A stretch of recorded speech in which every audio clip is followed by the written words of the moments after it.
My name's Cami, and I work for Lance Home Services in Lago Vista as the marketing director.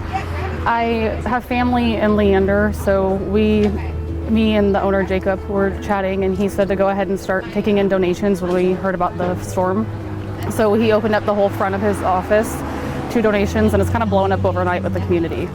I have a few family and friends out there. I have extended family who are Braxton and Felicity. So my mother-in-law's niece and nephew.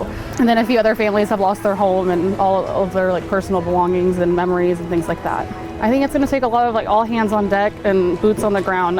It's been amazing to see Lago right now come together and get donations and everything ready, but it's a lot to clean up, and then they're left with absolutely nothing. Okay, some of the things that are needed the most are, I'd say, housing for families.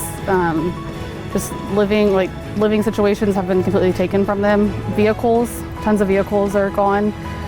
Toiletries, things just to get them by, are temporary. We do have a lot of space here where we've held them, but a lot of people don't even have houses to take them to. Yeah, I think that it's super important for the community right now. They need all they can get, and monetary donations would be extremely helpful to help them get back on their feet, or just temporary situations until they are able to get back in a stable situation.